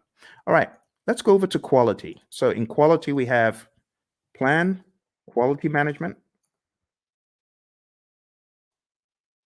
and we have manage quality, where we are actually carrying out our quality audits, manage quality. And last but not least, we have control quality. And in control quality, this is where we are actually checking the product, service, or result. Okay. For those of you just coming, we're doing an end-to-end coverage. It's a very rapid means for you to catch up on the PMP. Once this live stream is over, it is likely you will not see the video because the video will be pulled down. You won't see this video once it's over. So if you know you're not able to stay, unfortunately, you will not see this video afterwards. All right, let's come out. Let's go back in. All right. There we have it. So we've got plan quality management, manage quality, and control quality. Moving on to the next thing we're talking about, we're going to talk about resources. Moving on to resources, we have 6 things here. We have plan resource management. We have estimate, activity, resources. And those two happen in planning. In executing, as far as resources concerned, we have acquire resources, we have develop team, and then we have manage team. And what are the differences? In develop team, this is where our team goes for team building, They get trained, they get educated in project affairs if they need to, or technical things. And then in managed team, this is where we give the team feedback. And last but not least, here we have control resources. All right. If there are any questions whatsoever about what you get out of the processes, please ask. I know I'm going pretty quick because I have so many videos about this stuff on the channel that I'm expecting that you might have maybe even already gone through some of those. Okay, let's go on to the next one. Next one is communications. And in the communications knowledge area, you're going to do three things. You're going to plan communications management. You are going to manage communications. In other words, you're going to communicate. This is where you're going to distribute information to people. This is where you could have reporting done in meetings. And last but not least, we have monitor communications. Okay. Again, I want to encourage you, if you haven't mastered this, this is important for your PMP exam. I know some people feel, oh, this is old stuff. Trust me when I tell you, I cannot count how many people I've heard from that this helped them put the big map together. So I really want to stress, if you haven't mastered this, please spend some time in doing so. Okay. All right. Let's make these a little bit smaller because we got a really big one coming up. We got risk. Risk is a significant beast. It's very, very big. So let's go on to risk.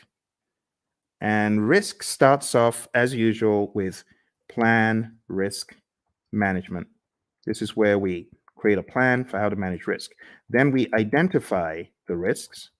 Then we perform a qualitative risk analysis. Think about it like a high, medium, low, or on a scale, numbers that generally don't equate to the same thing from project to project, but they help us in the prioritization of the risks, as far as which risks are we going to go after, which ones are we going to leave alone, so on and so forth. All right, moving on. We have perform quantitative risk analysis. And this is where we analyze the risks from a numeric standpoint that is also dollar related or something quantitative like weeks. You could analyze from a schedule perspective, how many weeks, how many days, and that's an absolute. That is not qualitative. Or how much money is going to be the result of this risk as far as contingencies are concerned. This is where you're getting really into some hardcore amounts. The next thing that happens is called plan risk responses. And then we jump across to executing, and then we implement those responses. Okay, and last but not least, we have monitor risks. Now, when it comes to plan risk responses, again, I'll take some time out to talk about the A team, not Mr. T and the A team, but avoid, transfer, escalate, accept, and mitigate. Okay, so these five are your approaches for negative risk or threats. We also have another five for positive risk or opportunities, and I'm just going to put them here sneakily. I know it shouldn't be there, but I'm going to put them there because I want to share them with you. I call it EASEE, easy, right? Easy. It just stands for exploit, accept, share, escalate, and enhance. You got to know these really well. Look on the channel because I have videos. Avoid. Let me just blow this up a little bit so that you can see it a little clearer. Okay, let's blow that up. Okay, so avoid, and feel free to take screenshots. That's fine if you want to take screenshots, right? So avoid is avoiding the risk altogether, 100%. The risk doesn't happen or it doesn't impact at all. Transfer is transferring to a third party. Escalating is elevating the risk to either your boss because it's beyond your power or your authority, or you could escalate because it's affecting other parts of the organization. Accept is doing nothing. We have passive and active accept, and mitigate is reducing the probability or impact. On the side of the easy, which really should be here, but I'm just making this quick. The easy is for the positive risk. So you could exploit a risk that's 100%. That positive risk is going to happen, right? That's what we mean by exploit. 100% will happen. Accept is doing nothing. We have passive and active accept again. Sharing, again, same strategy as I said for transfer. You involve a third party. It could be a special purpose company. It could be a sister organization that you share the positive risk with. Escalate, again, escalating it to a higher power because it's beyond your project or because it's beyond your power. And then enhance is really just increasing the probability or the impact of the positive risk. All right, so that's risk, my friends. We are going pretty quick here, and we are going to be done before you know it. Let me go back and share the last pieces of information because we have just 2 more knowledge areas. Aren't you amazed at how quick that has gone? You know, in some courses, the entire 1 week is spent on that. They spent 5 days taking you through what I'm showing you in minutes. That's why you need to come to my course. Come to my course. I'll do a lot of time optimization for you. You want to join my course, go to hpmexam.com or go to tinyurl.com/elite PMP, or tinyurl.com/elite CAPM. I'm going to put those links in the chat because I know some of you are like, how do I join your program, Phil? Well, you just need to go to Elite PMP. You can start studying with me tonight, like right away. You can start studying with me right now, because if you sign up there, you'll be able to join immediately. It's on Udemy, and costs 24 hours a day. You just decide when you want to join. And if you're getting ready for the CAPM exam and you're wondering how to get certified, you can join me on the Elite CAPM program as well. I'm going to put that in the link. Do that. Put that in the chat. So go to Elite CAPM if you're keen on study with me for the CAPM exam, and then if you want to be on my full-blown training for project managers, not only to get them PMP certified, but also to elevate them to the next level after PMP. In other words, showing you how to succeed. You can just jump into my program, which is called hpmexam.com PMP exam immersion. Let me put that in the chat as well for those of you who are curious, because I know some of you are feeling the training right now. You're like, my goodness, I just spent $2,000. I spent 10 times more. I got 10 times less in a different program. If that's you, I want you to smash that like button. Tell me if that's you. I want you to hit like. I want you to subscribe to the channel, and I actually need you to share it with your friends. Okay, that's what I need you to do. So if you want to study with me, do that. And if you're like, Phil, I ain't got a dime. I'm just trying to get by. Hey, that used to be me. That used to be me back in 05. I didn't have a dime. And that's why I've got you covered. I've got a free 30-hour program right here on YouTube. For those of you who are on YouTube, those of you who are on the other platforms, thank you for joining me from the other platforms. I see you. I see all of you across the platforms. So if that's you and you're like, Phil, I ain't got a dime, I got you covered. I'm going to put a link in the chat, and this is to my 30-hour free program, totally free. All you need to do is go on to pmp.pmradio.org, and I've got over 30 hours of free video. Free, totally free. No catch. The only thing I ask, though, if you really want to support the channel, because I know some of you you gained so much from the channel. Just go get the book, PMP Exam Immersion, right? The PMP Exam Immersion book, I'm going to show you tonight how to put everything together in context. And if you wanted to get this book, like download the book right away, you can. This book has the deep secrets to your PMP success because it puts everything together. It puts agile, predictive, hybrid, it weaves it all together. It's called PMP Exam Immersion, the book. So I know I have the course, but this is the book. And if you get the book on the link that I just shared, you'll actually be able to download a workbook.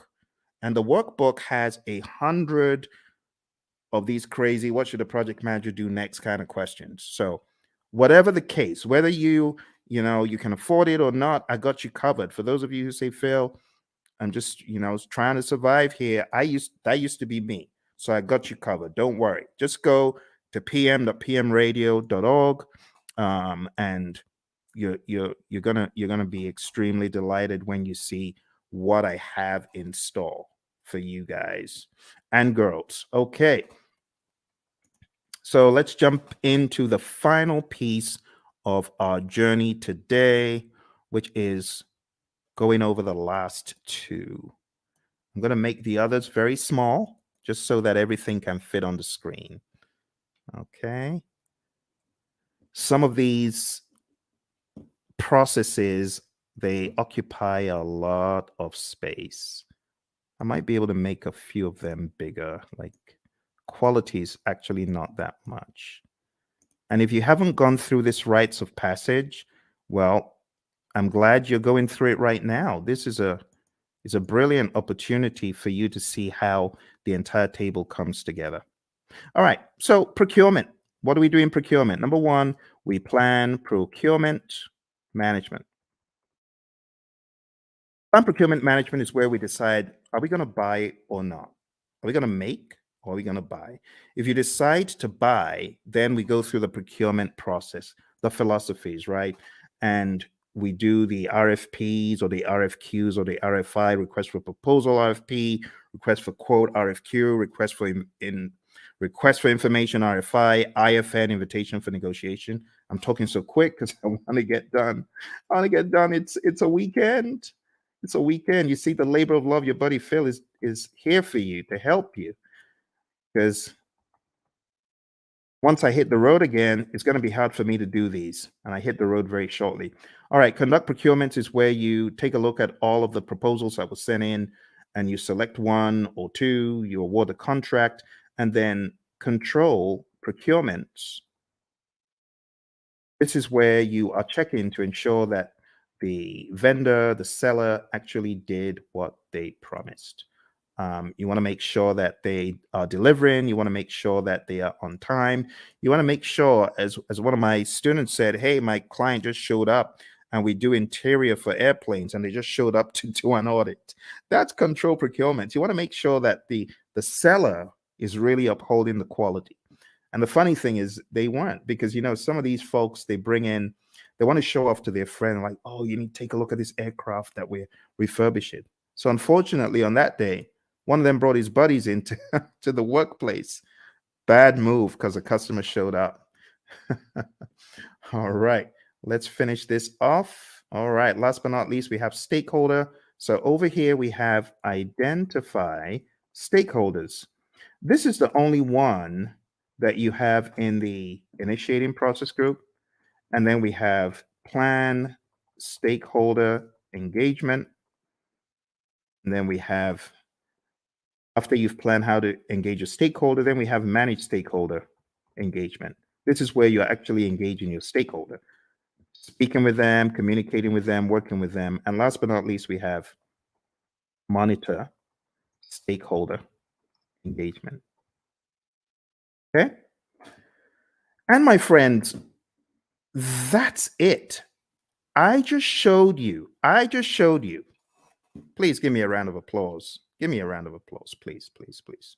I think I deserve it because I've done what a lot of instructors won't do. I took you through the entire Agile curriculum. I've taken you through PMBOK 7, principles, domains, and boom, now I took you through PMBOK 6. PMBOK 6. Do you know how much time that would have taken to go through these books alone? Do you know what that would have taken? We went through this, we went through this, and we went through this. All in 1.5 hours. Please give me a round of applause. I need some likes. Like, please, help me. I know some people think, why is he asking for likes? I need your likes. I can't do this alone. I'm trying to help the world get PMP certified. You need to remember where I'm coming from.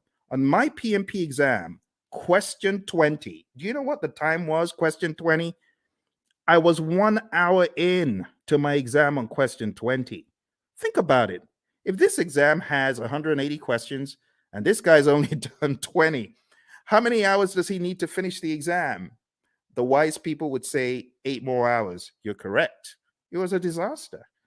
I had only gotten to question 20, 1 hour in. And this is a very good example of how not to take the exam. Don't take the exam saying, oh, I've got to answer this. I'm going to use all the time I can to answer this one question. No, don't do that.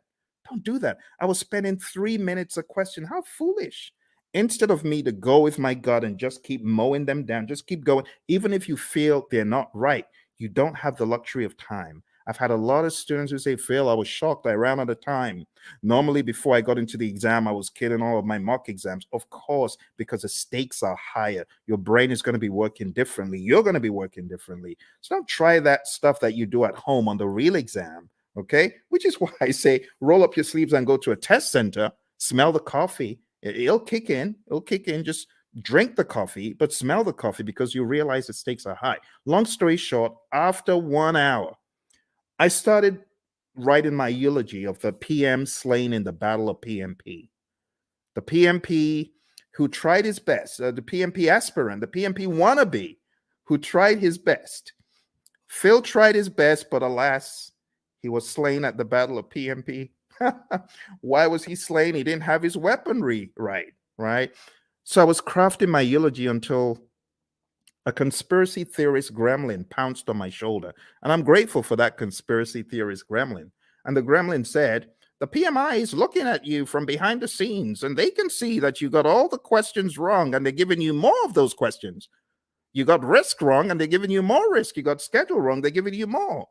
Why don't you go to the back of the exam? It was a crazy thought, but this is what got me out of the exam alive.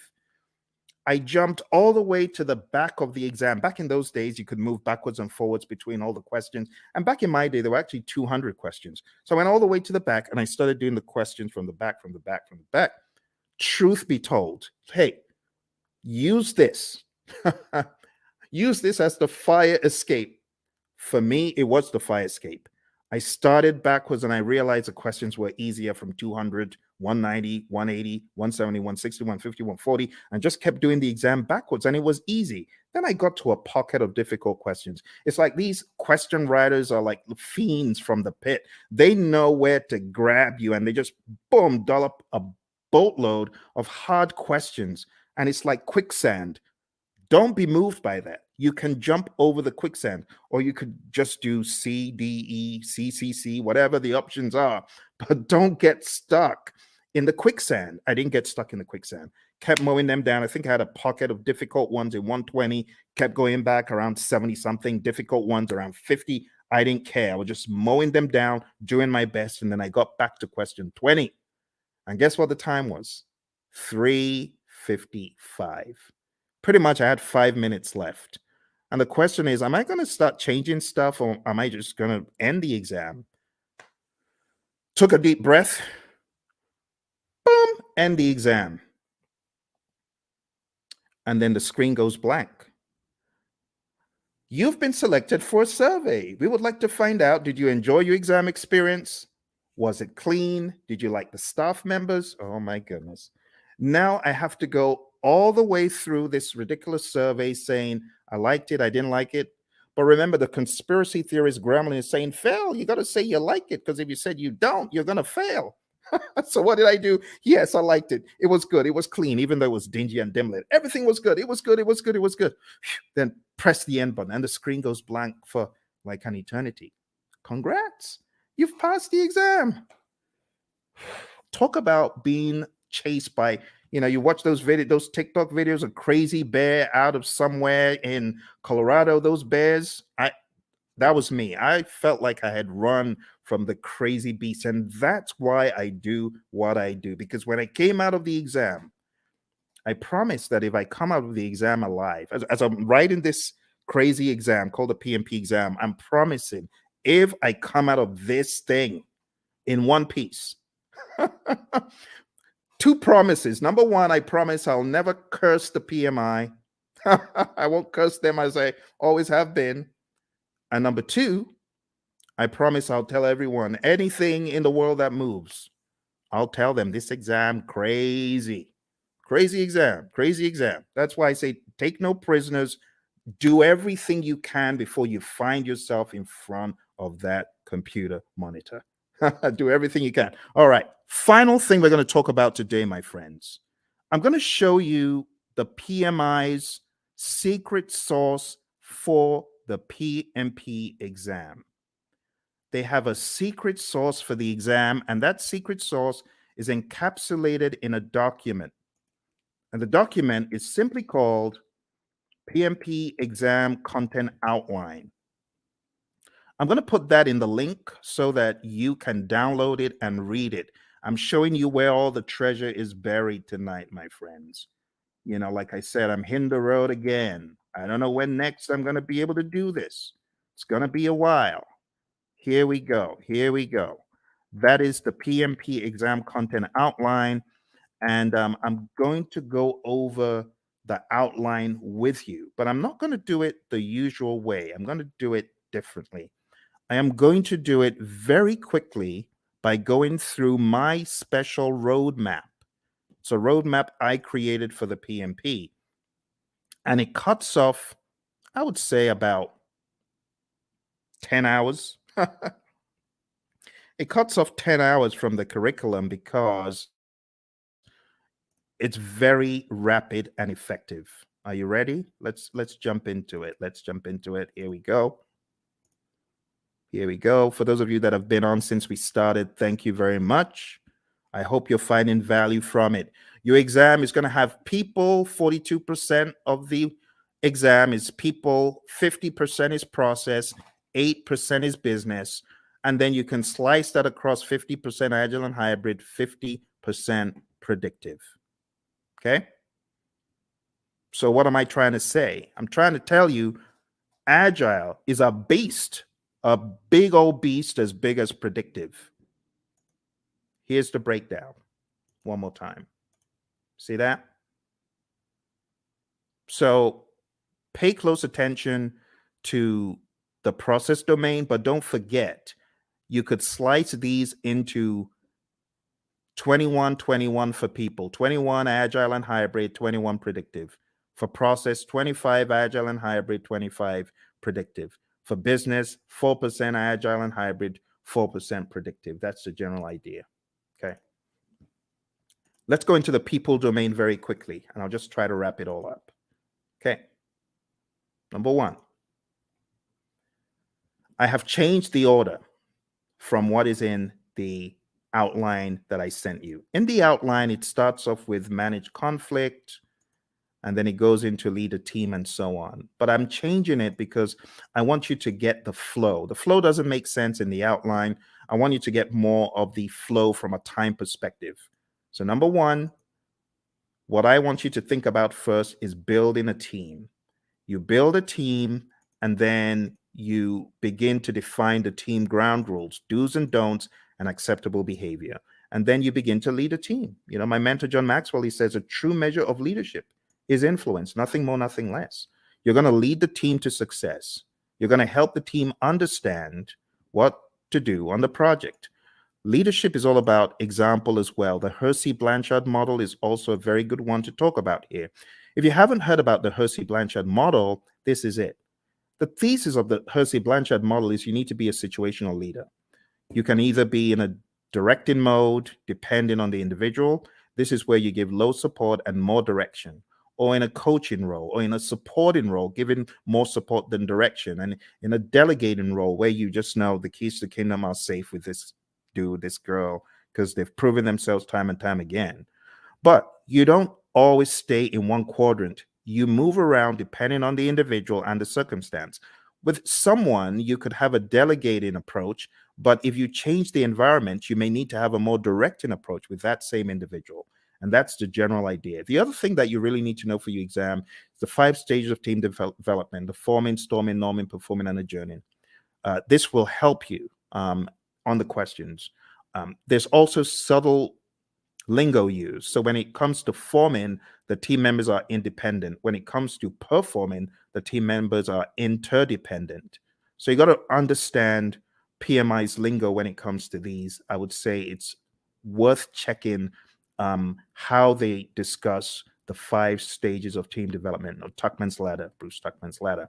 Also, as part of your journey, know the 10 tenets of servant leadership: listening, empathy, healing, awareness, persuasion, conceptualization, foresight, stewardship, commitment to growth of people, and building community. You already know the PMI isn't going to do this in parrot fashion, but you do need to be very comfortable with the narrative. Also, for the people domain, you need to understand the Thomas Kilmann conflict mode instrument. There's no image of this in the PMBOK guides, any publications from PMI, but you need to realize that you could be somewhere in the middle as far as your approach to conflict, or you could be very forceful to get your way, or you could be in a collaborate or problem solve mode, which means you're assertive about your needs and the other person's needs. You could be in the avoid or withdraw mode, or you could be in the accommodate or smooth mode. The accommodate or smooth means you're more focused on the person's needs than yours. Avoid or withdraw means you don't care about yours or the other person's needs. You just want to escape. And that's okay. But avoid or withdraw is not the end. You could be back. You could be back with some additional backup. It depends. Okay. So there they are again. The Thomas Kilmann conflict mode instrument, PMBOK 6, page 349. If you're in PMBOK 7, it's talked about differently. It's kind of wonky because it kind of went off something else instead of sticking to the Thomas Kilmann conflict mode instrument itself. This is what I would recommend, though, for your exam prep. Okay. So going back, we've talked about 6, 12, and 2. The other things you need to know for your exam: definitely understand how you as a leader should build shared understanding. Then we go to task 5, ensuring team members and stakeholders are adequately trained, which is a no-brainer. Number 13, mentoring relevant stakeholders. Whether you're the scrum master or the project manager, you should mentor. Empower team members and stakeholders. Manage conflict. This is where the whole conflict dialogue now comes in. Number 11, engage and support virtual teams. Understand the concept of the fishbowl window. Number 9, collaborating with stakeholders. Number 7, addressing and removing impediments, obstacles, and blockers. Number 3, supporting team performance through the application of emotional intelligence. Number 14, I beg your pardon, promoting team performance through the application of EI. And number 8, negotiating project agreements. Now, 3 and 14 are very close. Supporting team performance and promoting team performance, they're very similar. Supporting the team means you're there for them, you big them up in a meeting, you don't throw them under the bus. Promoting team performance through the application of EI is different. This means you are emotionally intelligent. Emotional intelligence means you're able to control your emotions, bridle your emotions, and you're also able to influence the emotions of others. And that's the people domain very succinctly, okay? As easy as ABC. But don't forget, in the document I sent you, every one of these is broken down into smaller enablers. I would recommend going through the PDF that I put in the chat. That will help get you to excellence in this. Okay? Let's move on to the process domain. Before we get to the process domain, I really want to accentuate a couple of tools. Okay? The stakeholder power interest grid is big. Make sure you understand that before your exam. You could have the power interest grid, the influence impact grid, and other allotropes of it. And understand the planned stakeholder engagement process. This is where we have our stakeholder engagement assessment matrix. I call it the SEAM. This is where you have your current state of the stakeholder, and that is your desired state. They're currently unaware. You want them to be supportive. The question for your team then becomes, how do I get Bob from an unaware stakeholder to supportive? What are the actions that we need, right? And those are the actions that you got to discuss. So this is a great conversation piece for the real world as well, okay? In the task of collaborating with stakeholders, in which process do you build trust and gain support from stakeholders? What do you think? A, B, C, or D? All right. I'll go quick. So the answer to this, my friends, is where you are communicating with the stakeholders and working with them. And therefore, the best answer is manage stakeholder engagement.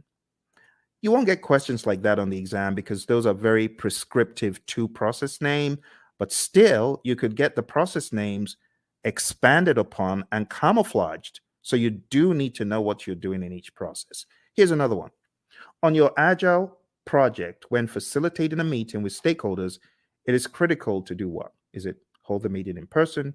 Is it develop and distribute an agenda prior to the meeting? Is it bring snacks? Or is it use technology to record the meeting so you can reference as needed?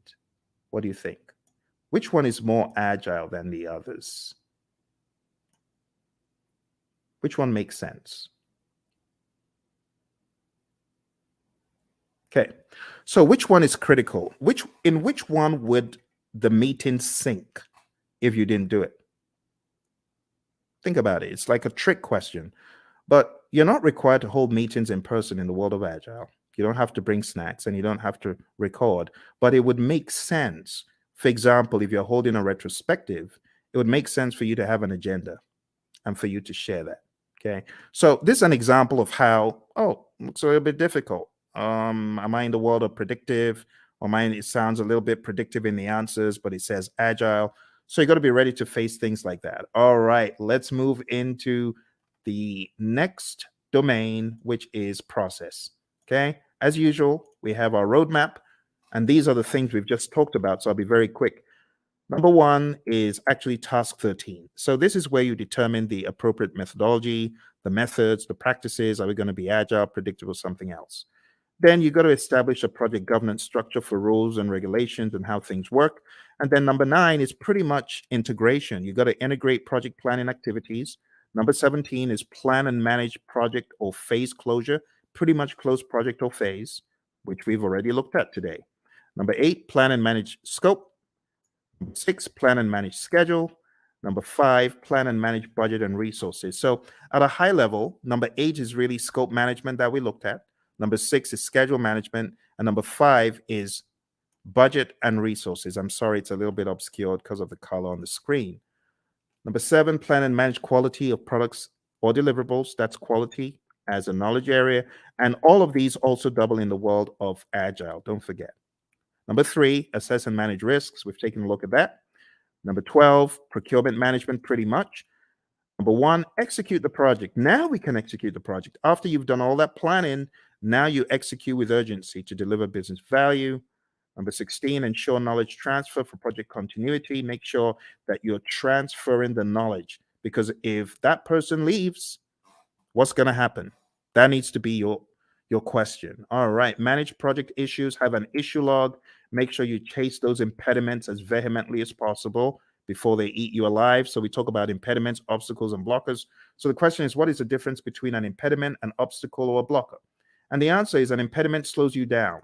An obstacle is in the way. Now you can go around it, you can go over it, but when it comes to a blocker, you're stuck in your tracks. You're stopped.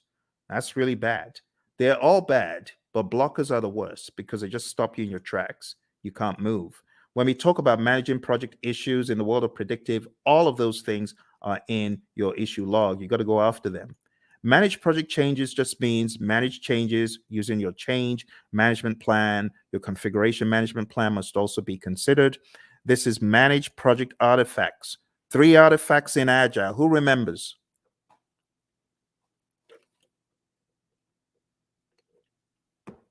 I'm getting some crickets. 3 artifacts we talked about. Does anyone remember?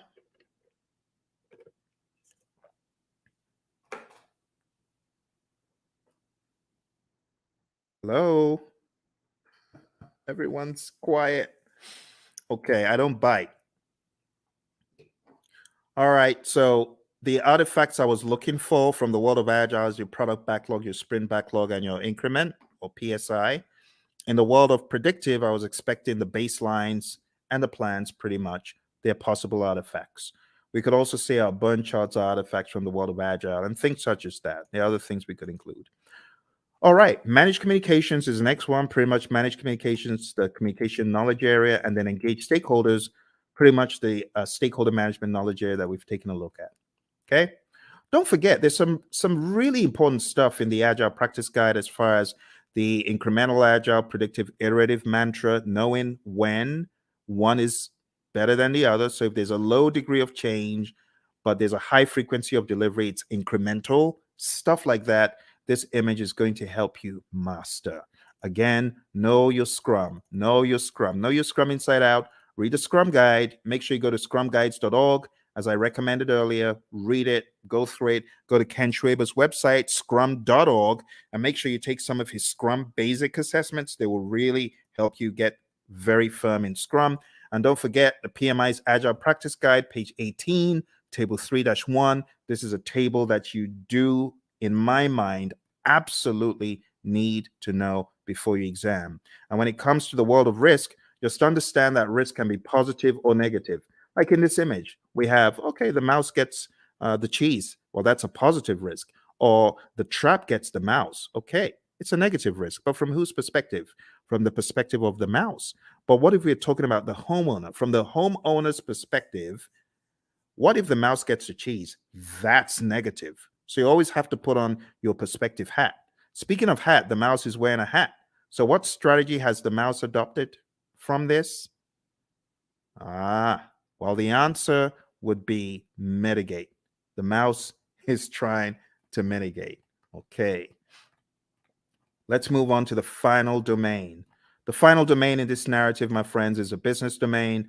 And in the business domain, we have 4 tasks. Number 1, plan and manage project compliance. Make sure that you are complying. Do not comply, because not complying could be bad.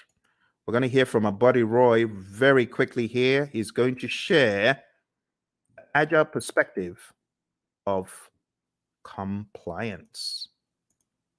Let's hear what Roy has to say. So Roy, is this a good word in agile space? Well, maybe it's a necessary word. We certainly don't like it, but it is functionally correct. It is technically the correct word to use. But we do want to make sure that we're aware of what compliance regulations are in place, so that we don't get ourselves in trouble. But I also want to stress that there are actually times when we might intentionally decide not to be in compliance. I've done a lot of work in the finance space, insurance space, and sometimes they're actually having those conversations of, okay, there's a new regulation that just came down the pike. Is it cheaper for us, for at least for right now, to go do that and go make sure that we are compliant, or should we just pay the fees for a period of time and do that work later? So those discussions they're valid discussions, especially when no one's being hurt. It's not about that. It's more about this regulation. We just can't get to it right now. It's going to cost us more to do it now versus later. So sometimes there's discussions happen, but those things are planned. They're understood. There are lots of discussions. Same basic needs, in an Agile project as you would in a traditional project. It doesn't really change that much. But again, the difference is how we do it. We make sure that the teams are very aware of the compliance and regulatory needs, and that they understand them very clearly, so that we don't necessarily have to do reviews to identify compliance. We are encouraging the teams to be compliant always. That's a big difference. All right, good words from our buddy Roy. And like I said, if you want more of Roy and I's training coaching, going down to hpmexam.com, we have tens and tens of hours of both of us going back and forth talking about this stuff over and over again. You could go on to tinyurl.com/elite PMP. You'll be able to join the Udemy course where we have PMBOK 7. We just go to town on PMBOK 7, and you can watch all of those videos there. All right, moving on. Let's go back, and we're talking about business domain. Next thing is evaluate and deliver project benefits and value. So in the world of the PMI, they've become hypersensitive to the concept of benefits and value and outcome. It's no longer just about deliverable. Moving on to task 3, evaluate and address the external business environment changes for impact on scope. This is what a good product owner should be doing. A good product owner should always be scanning the boundaries and saying, what has changed in the environment? How does that affect our project? That needs to be the question. All right. as usual, I want to hear from my buddy Roy about environmental impacts. He always has such great wisdom to share. So let's listen to what my buddy Roy has to share. I hope the sound is coming across properly. It's a little bit different from Zoom's, this mechanism I'm using. So do let me know if you're able to hear the sound of Roy's voice. Let's listen. I'm glad to talk about the backlog. That's a very positive change. So obviously, observing and monitoring and all that sort of thing is really not that much different than you would do. That's a business thing. Your product management community, if you have one, they would be doing these sorts of things. And that part doesn't change. The part that does change, though, is that we're able to make those changes a lot faster. So if something is happening in the market, we don't have to wait 6 months or a year to implement it because of current projects. We change it now, or as early as is practical anyway. And the main reason that we can do that is because it's less impact to our schedule, less impact to our projects. We can make those changes a lot faster with significantly less impact to our project. All right, back to you, Phil. All right, awesome stuff from our buddy Roy. So now you understand the concept of the environmental changes and their impact on scope. We've got one more, and we're going to be done for the night. We're going to be done. So here's your last chance. Type in any questions you have. I'm sorry if you are typing in questions and I'm not seeing them. This is a different platform, so even though it's live, I am unable to see if you have chatted in anything. It's not coming through. You might want to go to LinkedIn and try, because a few moments ago, Lawan was chatting in and it did work for her on LinkedIn. So if you're typing in and it's not working, I am sorry. All right, let's go on to the final one, and it's support organizational change. And you as a project manager, this is your job. Your job is to support organizational change. If the organization is going through change, you got to be a champion for it. You got to make sense making sessions. You got to help the organization, right, in their sense making sessions. You need to spearhead and lead the charge.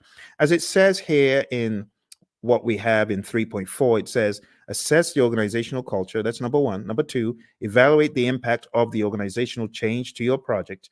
And finally, evaluate the impact of the project to the organization. And then you got to determine required actions either way. That's the general idea. We're going to hear from our buddy Roy, and then we're going to wrap this up. So our buddy Roy is going to talk about organizational change from the world of Agile. Let's hear from Roy. So Roy, how do we think about supporting organizational change from this perspective? Yeah, this is huge in the Agile space. And the main reason is to enable Agile to work properly, you need to change the organizational culture. It has to happen. To support things like, experimentation and the ability to fail and removing impediments as quickly as possible. All of these things may be contrary to the way that your organization is set up and contrary to the culture.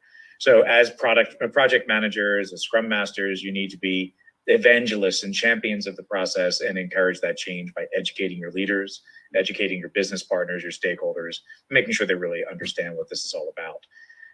Organizational change, let's say this, the biggest barrier to Agile adoption is organizational culture. So if you're looking for one thing that's going to be your biggest problem, it's the organization itself, the culture of the organization. So you need to pay particular attention to that, because you're going to see behaviors that are more traditional in an Agile environment. But in an Agile environment, those traditional behaviors don't work, right? If we're expecting to see things the same way, do things the same way, and just do Agile, you will fail. It will not go well for you. You may get some benefits, but eventually you're going to start seeing where the organization is going to get in the way, and you will start very quickly falling back into traditional approaches because this Agile thing doesn't work here, right? And it's not that Agile can't work there, it's that your organization is just not changing to allow it to happen. All right, Phil, back to you. Awesome stuff as always from my buddy Roy, my Agile coach. Thank you, Roy. And with that, my friends, we are done. Or are we? There's one little piece left that I like to throw in at the end, just to help you see how far we have come. Because when I tell you we've climbed 1,000 mountains, you better believe it. We've climbed so many mountains that you won't even believe. When you see the roadmap of everything we've done tonight, you won't believe how much we've done. We've done a boatload of stuff. We've done so much stuff. It could actually be a little bit mind-boggling to you. So what I like to do at this point, I like to show like a roadmap of all the intricacies of the PMP exam. So let me just go over them one by one. First of all, we've talked about the world of predictive. We've talked about the world of agile. We've talked about the people, process, and business domains. We've talked about Scrum. We've talked about Kanban. We've talked about the Agile manifesto, talked about the Agile manifesto values and principles. And then I've shown you PMBOK 7. I've shown you PMBOK 6. I've shown you the 12 principles and the 8 domains. Wow. My goodness. Okay, let's put it all into perspective. I'm going to show you one more image to bring it home. This is going to be the coup de grace. It's going to help you see everything in one place. Okay. But are you ready? I hope you are. This is going to go pretty deep. Let's take a look. I call this the PMP mind map. PMP mind map. And this mind map encapsulates the entire journey. I think at the end of it, you'll probably appreciate all the work you have been doing, actually. All the work you've been doing to succeed on your PMP, you're going to see it come to light here. All right. Here we go.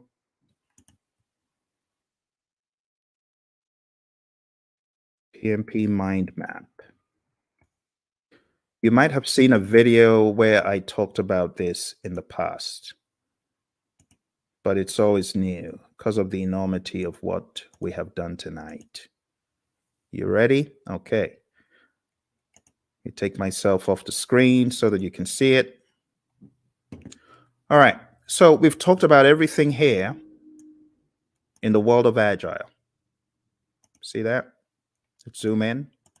Agile. Talked about the manifesto, talked about servant leadership, talked about charters, and these are some other pages that you need to focus on. We talked about predictive, 5 process groups, 10 knowledge areas, 49 processes, talked about the principles and the domains, talked about the PMP exam content outline. Quick note on hybrid, if you haven't already read pages 26 to 30 in the Agile Practice Guide, you definitely want to. And then we talked about Scrum. We went through the 353, and then coming to a wider view, we've talked about integration, scope, schedule, cost, quality, resources, communication, risk, procurement, and stakeholder. We've talked about people, process, and business. And then we've talked about some auxiliary things. I told you about my experience on the exam. You got to manage your time.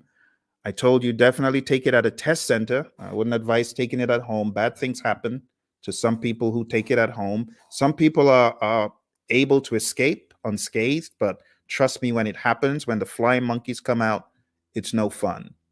And I know a lot of people who have encountered the flying monkeys. Get enough sleep for your exam and definitely do a lot of scenario-based tests. If you haven't taken my 200-question test, which you can find, actually, I've got 2 200-question tests on YouTube. If you haven't taken them, I highly advise that you do. I'm going to put them in the chat. Do that. So, well, my friends, thank you very much for joining me. I appreciate it. You take care, and don't forget, check out all the links, hpmexam.com, tinyurl/elite PMP, and tinyurl.com/elite CAPM. All right? You take care. All the